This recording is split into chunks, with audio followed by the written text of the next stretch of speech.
in the area that we're talking about today, in the area close to the Ozarks, the first French outpost or settlement is just across the Mississippi River, Kaskaskia, Illinois.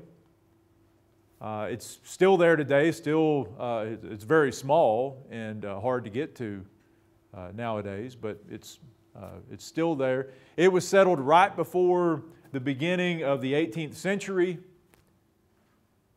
and it would be really another 50 years or so before the French set up a permanent town, a permanent settlement west of the Mississippi in Missouri.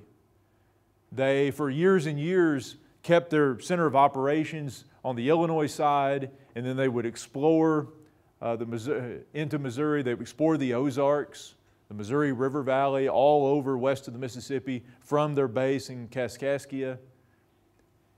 And they also began mining in the early 1700s.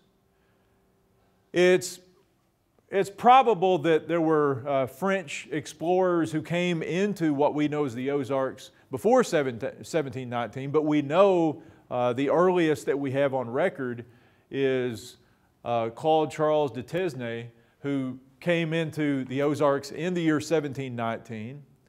He was a Frenchman who worked for the Company of the West, which was a company that basically had control over the Mississippi River Valley.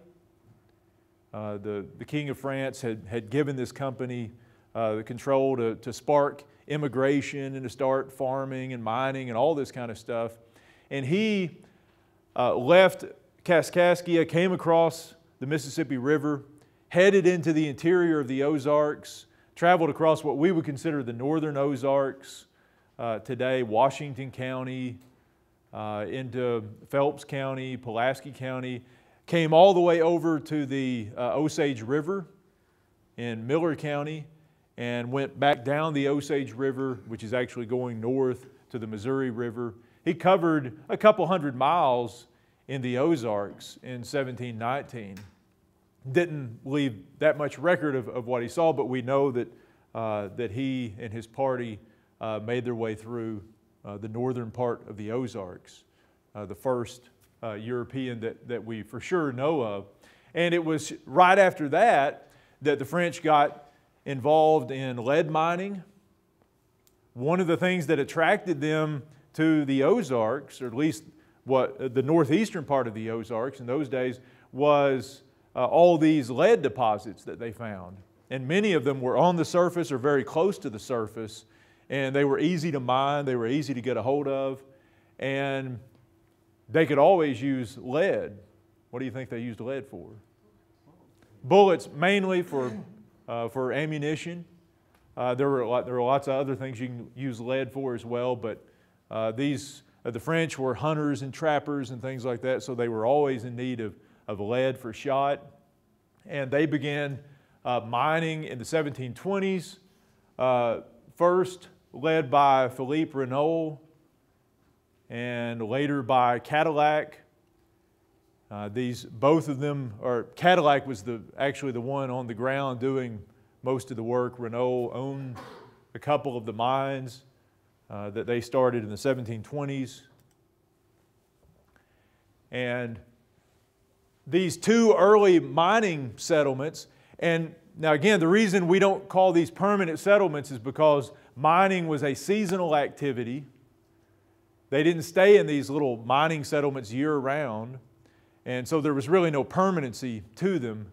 The French miners, and a lot of times slaves, would come to Mine La Motte or old mines during season. They would work and then go back to Kaskaskia, or later go back to St. Genevieve when they weren't mining.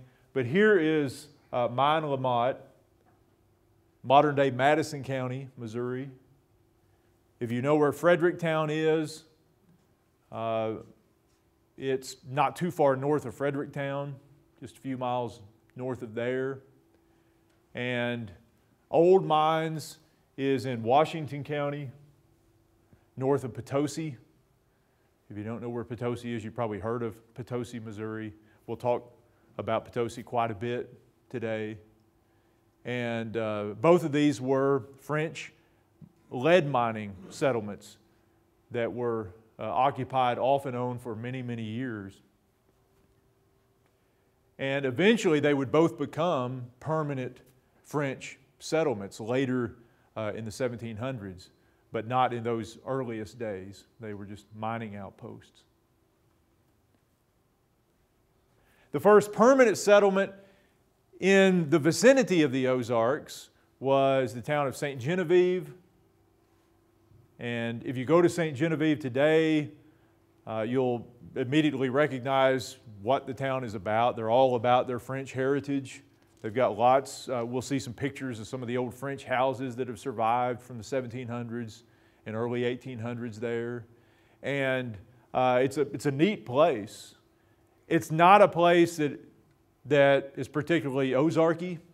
It's one of those places on the fringe of the region. If you go over there to St. Genevieve today and talk about the Ozarks, they'll look at you like you're crazy because they're not in the Ozarks. Culturally, historically, not an Ozark place, even though it's on the fringe of the region as far as geographers are concerned. Remember our earlier discussions about how to define the region, all that stuff. But we talk about it here because it's important. St. Genevieve for years and years becomes the base from which the French travel into the Ozarks, trade with the Indians, especially the Osage living in the Ozarks. They mine from there. St. Genevieve becomes the great shipping point for all the lead that's mined. A lot of these early lead mines at Mine La Motte and Old Mines and some of the other French mines, remember this is the 1700s we're talking about. Even today, it's not a terribly quick trip from Old Mines or Mine La Motte to St. Genevieve, and you can imagine what it was like in the 1700s and early 1800s, and what they would do in a lot of cases to get the lead to St. Genevieve, which they could then ship down to New Orleans on the Mississippi River, was they would cast the lead in the form of horse collars or in shapes that they could place on a horse or maybe on oxen and carry the lead to St. Genevieve that way. And then people could melt it back down and do whatever they wanted to when they got it to wherever they were going to sell it. But St. Genevieve became the great shipping point for all of this lead that was mined in the interior of the Ozarks, for the salt that was mined. There were lots of salt mines in the northeastern part of the Ozarks as well. Salt was another essential product, and you had a lot of salt mining in the region. But here is St. Genevieve. It's just a couple miles off of the river today. Originally, it was built in the floodplain.